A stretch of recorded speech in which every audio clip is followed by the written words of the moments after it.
Next up, we're going to start making levels and views inside our Revit project. A level inside Revit is an infinite horizontal work plane that will host everything basically that you're modeling inside Revit. It will host walls and floors, views, plan views, and furniture, all kinds of stuff you're modeling inside Revit will be hosted by a level. A level is a datum element. Similarly to grids inside Revit, you'll find them in the architecture menu above grids. A level can only be modeled inside a vertical view since it's a horizontal work plane. So in order to model a level, we have to open one of our vertical views. We have 4 vertical views in an empty project. It's the 4 elevations, east, north, south, and west, and let's open one of them. I'll open south view. So what happens when you open another view is that it's a window inside Revit will open on top of the previous view that you had. So level 1 here is one view, and the elevation, south elevation, is another view. If I open north elevation, another window inside Revit will open, and I'll see the north elevation of my model. So we can maximize the south elevation view to get most out of our modeling area. So the first thing I do inside here, you can see that we already have a couple of levels, level 1, level 2, and we can see the grids. So I'm going to start by clicking on level 1 or level 2, and I'll drag the actual level element outside so it lies outside the entire grid system on both sides. So I said that it's an infinite drawing level or modeling level for your model. It is, but the visual representation of a level is limited to the symbol on the right-hand side and just the end of the line on the left-hand side. So this is just basically for visual representation of a level inside your Revit project.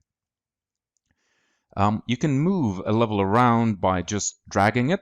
You'll see that the parameter that's beneath the level name, which you also can change.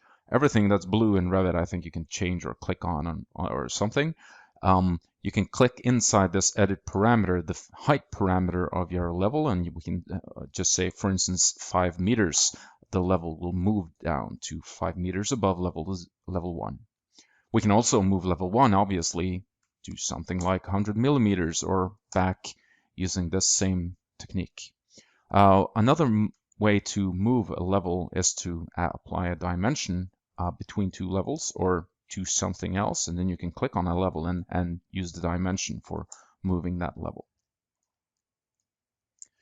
So again, I click on the level that I want to move, and I move it back to 5 meters. We're going to create a number of levels actually, because this is going to be a pretty tall building. I'm going to copy my level 2 using the copy command. When I copy it from level 1 up to level 2, I get another level, level 3, with the same distance that I had, the same story height, if you want, between level 2 and level 3. And you can see now that the distance between level 2 and level 3 is 5 meters, but the distance, the elevation parameter on level 3 is 10 meters. So repeat this for another level 4, and that gives us 4 stories.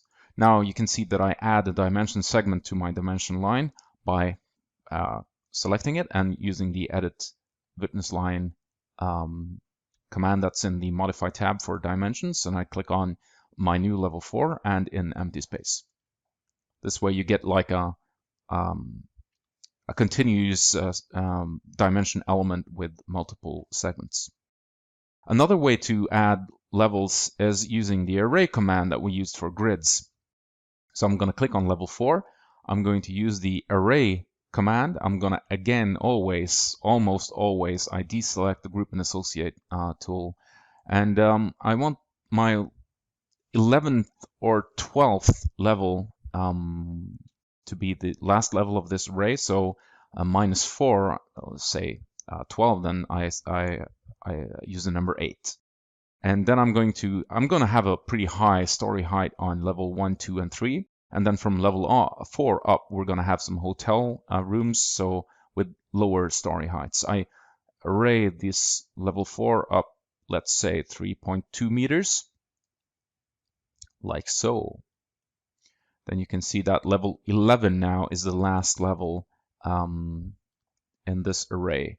Let's use the edit witness line command tool for these levels as well. So you can see that level 10 actually is the last level of 3.2 meters. All the levels will auto-fill their names and elevation parameters based on their sequence in the array command, just like the grids did. I think actually we're going to copy another level 12. So level 11 is the last level with this story height, 3.2 meters. Then we're going to have office buildings above level 12. So let's select level 12. You use the array command, and let's just try with something like 30 or something. And again, I use the second and point the level in the right direction and enter 3,800 millimeters. That's going to be the story height for this set of my building. This is going to be office building, so we need more floor height or level height between the office buildings. So now you can continue using the Edit Witness Line tool to dimension the level height. So level 12 now will have 3.8 meter story height. Up until I browse up until level 41, I think that I'm going to delete the last level 41 and then just keep level 40 as the last one. I'm going to add a dimension between level 39 and 40, and I'm going to move this level 40 up to 5.6 meters. It's going to be a rather high story height, and level 40 is going to be the top level of this pretty tall building. We can also, if we want, copy or avoid deleting level 41. If you did, you can just rename the new level 40 to level 41, and this or this can be like the roof or top of building or whatever. So these are all the levels that we're going to use in this project. There's a base with 5 meter story heights. There's a hotel section with 3.2 meter story heights, and there's an office section with 3.8 story height, and a top section here. It's going to be a public area with some views and stuff like that.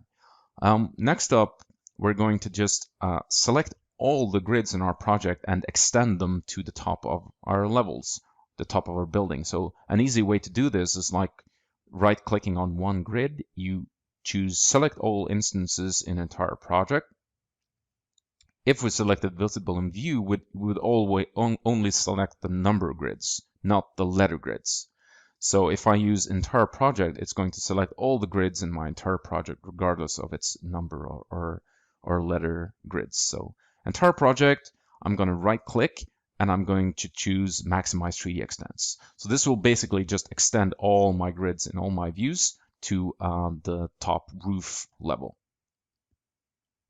Let's do the same thing for the reference planes so they are visible for us in all views. I think we cannot select them all because some are pinned, so I'll press Control on my keyboard and then select the two that I have in this view.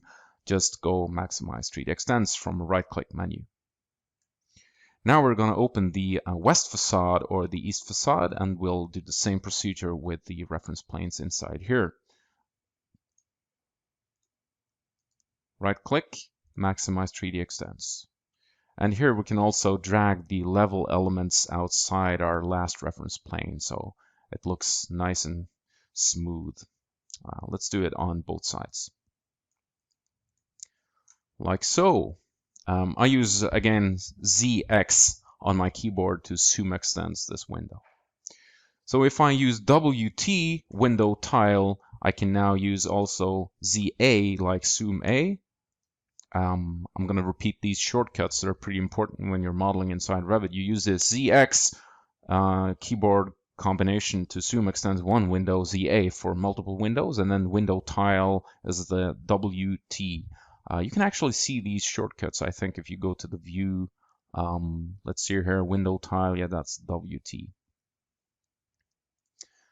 Okay, so basically we're done with the levels. You can always change levels, of course. You just move them around like with the nudge tools or whatever, or change their story height. parameters, we're going to proceed by adding plan views to each of these levels. So like I said previously, levels host views, or plan views to be precise. If you go to the view menu, you can get access to all the tools for making new views or changing view visibility states, like what's shown in your view and what's not shown in the view. You can make perspective views and 3D views and so on. You make plan views, everything that's flat in a view in Revit, you can make from the plan view tool. Floor plans, reflected ceiling plans, structural plans, plan regions, and area plans. We're going to create floor plans and then forget about the others. Let's just click floor plan, and a dialog box will give us a list of the levels inside our Revit project that does not have an associated view.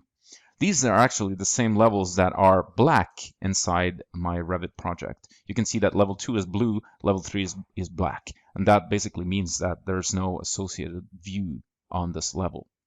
A blue level, however, is something I can double click on. If I double click on this, it will take me to the floor plan level 2, which is pretty sweet. So let's create all the remaining floor plans. Just select everybody and go OK.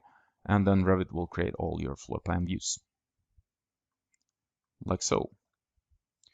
We're going to create a couple of more views. Let's create a section or two. If I maximize the roof level or whichever plan view that you have, start this section command. When you start a section command, you're going to select in the properties palette if it's a building section, a wall section, or a detail section. Let's just go for a building section. I won't touch on the details and differences between them. And then you will see that you can snap to reference planes and grids inside Revit when you're making a section. This is pretty handy if you're doing something that's aligned to a wall or something. Let's just create one section here going from west to east. Once you created the section, you will see that it's already selected, and you have this extents control that you can drag. And let's drag this just outside our horizontal grid, so we can see in the entire building section that's going to be inside this area here. Repeat this command again, and going from south to north. Now snapping to the grid elements, the grid number 9 actually, like this. Now, if you go to the project browser and expand the new category of views that we have here, you'll see sections, building section, section 1 and section 2, the names are automatically applied. If we open these, sections 1 and sections 2, you'll see that you can use the WT and zoom A command to see that you have now something that looks like the elevations, but it actually is sectioning through your building. And like every time you do a basic training session inside Revit, you just have to show this. One of the functionalities that I first fell in love with Revit was the ability to change your model in any view that you want. So if you take the grid number D or something, you move it, you will see that it moves simultaneously in any view that represents that element. And that's actually pretty important. This is not a CAD software, it's a modeling software, it's a database. So grid number D is one element. It's the same element in this view as in the plan view or in the level 1 view. And if you move it in any of these views, it's going to simultaneously update in all views. So that's basically it with the levels and plans. Let's proceed to the next chapters.